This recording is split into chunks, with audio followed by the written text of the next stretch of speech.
Dans cette vidéo, tu dois calculer l'énergie cinétique, l'énergie de position et l'énergie mécanique d'un objet de 50 grammes se déplaçant à 2 km d'altitude à la vitesse de 30 km par heure.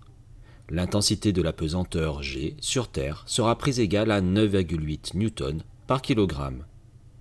Si tu ne te souviens plus comment faire, tu peux regarder les 3 vidéos qui te sont suggérées. Mets en pause, puis relance pour la correction. L'énergie cinétique se calcule à l'aide de la formule EC égale 1/2 fois la masse fois la vitesse au carré. Attention, pour obtenir la bonne valeur, en joules, les grandeurs doivent être dans les unités légales. Ici, la masse est en grammes. Il faut la convertir en kilogrammes en divisant par 1000, ce qui fait 0,05 kg.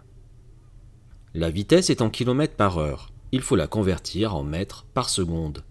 Pour cela, on écrit que 30 km par heure est égal à 30 km divisé par 1 heure, soit 30 000 mètres divisé par 3600 secondes. Cela fait environ 8,33 mètres par seconde. On peut aussi, pour être plus précis, ne pas la calculer tout de suite, mais écrire ceci. EC égale 1/2 fois 0,05 fois, entre parenthèses, 30 000 divisé par 3600, le tout au carré. On obtient 1,7 joules environ. L'énergie de position, ou énergie potentielle de pesanteur, se calcule avec cette formule. EP est égal à la masse fois l'intensité de la pesanteur fois l'altitude. On écrit aussi parfois Z à la place du H.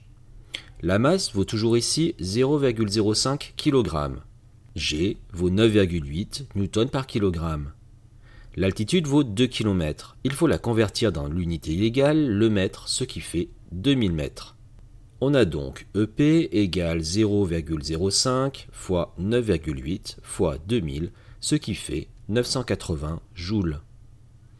L'énergie mécanique est la somme de l'énergie cinétique et de l'énergie de position.